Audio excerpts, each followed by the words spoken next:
गोरखपुर नाम का एक गांव हुआ करता था। उस गांव में ज्यादा लोग नहीं रहते थे। उस गांव में एक गर्भवती विधवा औरत रहती थी। उस औरत का नाम कमला था। कमला अपने घर में अकेली रहती थी।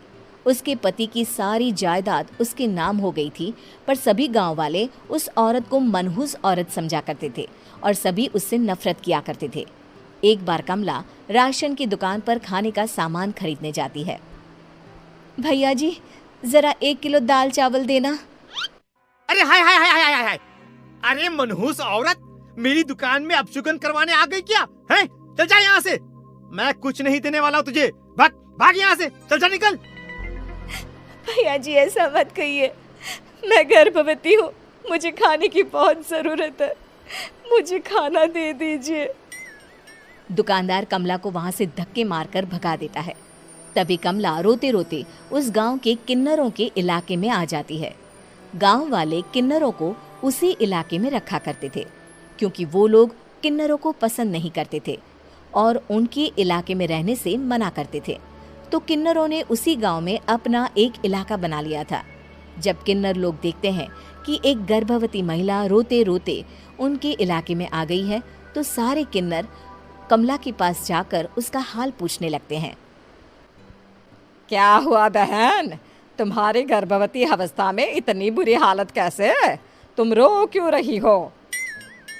तुम डरो मत, हम तुम्हें कोई नुकसान नहीं पहुंचाएंगे। तुम शांत होकर सब बताओ कि हुआ क्या है। मैं कमला हूँ, मैं गांव के दूसरे इलाके से आई हूँ। 2 महीने पहले ही मेरे पति की मौत हुई है।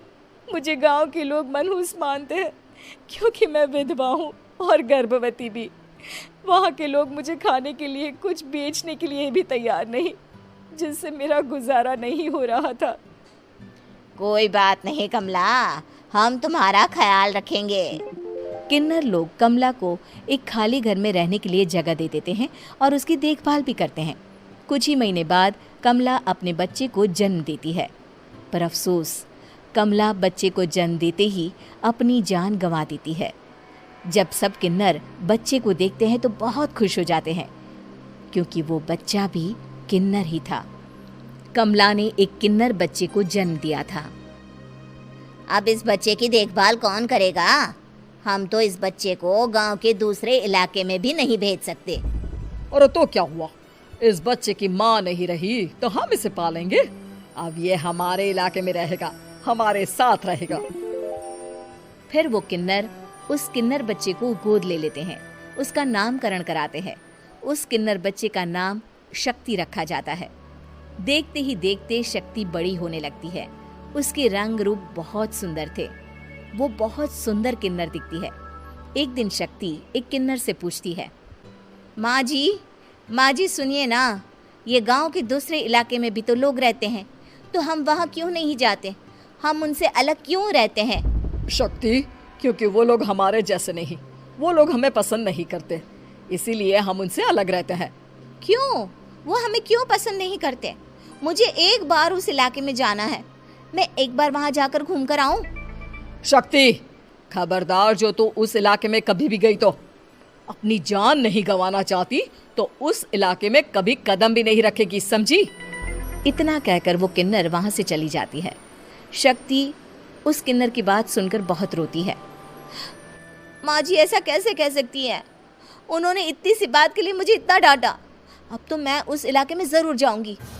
फिर एक दिन शक्ति गांव के दूसरे इलाके में चुपके से जाती है। ये लोग तो हमारे जैसे ही इंसान हैं, तो ये हमसे नफरत क्यों करते हैं? जब शक्ति उस इलाके में पहुंचती है तो गांव के सारे आदमी उसके रूप से मोहित हो जाते हैं। वो लोग ये अंदाज़ा नहीं लगा पाते कि वो किन्नर है। शक्ति की सुंदरता देखकर सारे गांव वाले उसकी तारीफ करने लगते हैं। तभी गांव का चक्कर लगाने गांव के जमींदार का बेटा हर्ष वहां पहुंचता है। हर्ष भी दिखने में बहुत सुंदर होता है। जब हर्ष ने शक्ति को देखा तो वो भी उससे मोहित हो गया, और जब शक्ति की नज़र हर्ष पर पड़ी तो वो हर्ष को देखकर मोहित हो गई। आपको पहले कभी इस गांव में देखा नहीं। इस गांव में आप नए हैं क्या?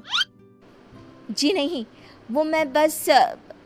तभी शक्ति बोलते बोलते रुक जाती है और मन में सोचने लगती है, अगर मैंने इनको बता दिया कि मैं दूसरे इलाके से आई हूँ तो वो समझ जाएंगे कि मैं किन्नर हूँ, इसलिए मुझे इनसे झूठ ही बोलना पड़ेगा। शक्ति हर्ष को कहती है, जी हाँ, मैं इस गांव में नई आई हूँ, यहाँ अकेली रहती हूँ। वैसे आप कौन है? आप भी इसी गांव में रहते हैं? जी हाँ, मैं इस गांव के जमींदार का बेटा हूँ। आपको किसी भी चीज की जरूरत पड़े तो आप मुझे बता देना, मुझे अच्छा लगेगा। ऐसे ही शक्ति और हर्ष एक दूसरे से रोज मिलने लगते। वो दोनों अपने प्यार का इजहार करने एक दूसरे से मिलने जाते हैं। तभी शक्ति का पीछा करते करते एक किन्नर वहां आ जाती है। शक्ति, शक्ति, मैं तुमसे बहुत प्यार करता हूँ। मैं तुमसे शादी करना चाहता हूँ। क्या तुम मुझसे शादी करोगी? हाँ हर्ष, मैं तुमसे शादी करूँगी, पर मैं तुमको अपने बारे में एक सच्चाई बताना चाहती हूँ जो मैंने तुमसे छुपा कर रखी है। तभी उनके बीच में ही वो किन्नर आ जाती है। शक्ति, तेरी हिम्मत कैसे हुई ऐसा करने की? वो किन्नर शक्ति को खींचकर गांव के जमींदार के पास ले जाती है। हर्ष भी वहां शक्ति को बचाने के लिए पहुंच जाता है। जमींदार शक्ति और हर्ष के प्यार के बारे में सुनकर गुस्से में आ जाता है और शक्ति को गांव के बाहर निकालने की सजा देता है। शक्ति ये बात सहन नहीं कर पाती और कुएं में कूदकर अपनी जान दे देती है। जमींदार हर्ष की शादी गांव की एक लड़की से करवा देता है, पर हर्ष इस शादी से खुश नहीं होता। शक्ति अपना बदला लेने के लिए मरने के बाद किन्नर चुड़ैल बन जाती है। अब मैं इन गाँव वालों को नहीं छोड़ूंगी, अब इनसे मैं अपने प्यार का बदला लूंगी।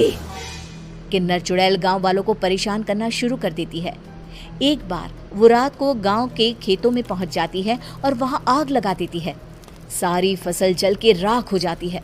जब एक आदमी रात को उठकर देखता है कि खेत में आग लग गई है तो वो वहां पहुंच जाता है। वो देखता है कि खेतों के बीचों बीच एक किन्नर चुड़ैल खड़ी है और वहां खड़े होकर ताली बजा रही है। गांव वाला किन्नर चुड़ैल को देखकर बेहोश हो जाता है। जब सुबह उस आदमी को होश आता है तो वो सीधा जमींदार के पास जाता है। अरे जमींदार साहब, अरे वो किन्नर चुड़ैल ने मेरी सारी फसल जला दी। अब मैं क्या करूंगा? क्या होगा मेरा? जमींदार चुड़ैल किन्नर का नाम सुनते ही सब कुछ समझ जाता है। अब वो बहुत डर जाता है। उसी रात को जब जमींदार डर के मारे अपने कमरे में सो नहीं पाता, तभी वहां अचानक से किन्नर चुड़ैल आ जाती है। किन्नर चुड़ैल जोर जोर से जमींदार के आगे खड़ी होकर हंसने लगती है और ताली बजाने लगती है।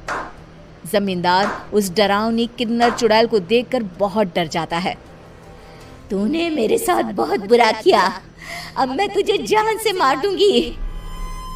नहीं नहीं नहीं नहीं, नहीं। मुझे माफ कर दो, मुझे मत मारो। मैं कभी ऐसा दोबारा नहीं करूंगा। अब तुम जो बोलोगी वही मैं करूंगा। ठीक है, मैं चाहती हूँ कि किन्नर इलाका गांव के इलाके से जुड़े और गांव का कोई भी आदमी किन्नर समाज से द्वेष ना करे, उससे नफरत ना करे, नहीं तो मैं सारे गांव को मार दूंगी। और तुम गांव में एक नया कानून बनाओ कि अगर किसी ने भी किन्नर समाज को हानि पहुंचाने की कोशिश भी करी या इनसे भेदभाव करने की भी कोशिश करी तो उनको कड़ी से कड़ी सजा मिलेगी। हाँ हाँ हाँ हाँ, मैं ऐसा ही करूंगा। तुम जो बोलोगी वो मैं करूंगा, पर मुझे जाने दो प्लीज। तब वो किन्नर चुड़ैल वहां से चली जाती है। गांव का जमींदार किन्नर चुड़ैल का कहा मानते हुए दोनों इलाकों को एक कर देता है और नया कानून भी लागू कर देता है। तब से वहां किन्नर समाज और बाकी गांव वाले शांतिपूर्वक रहने लगते हैं।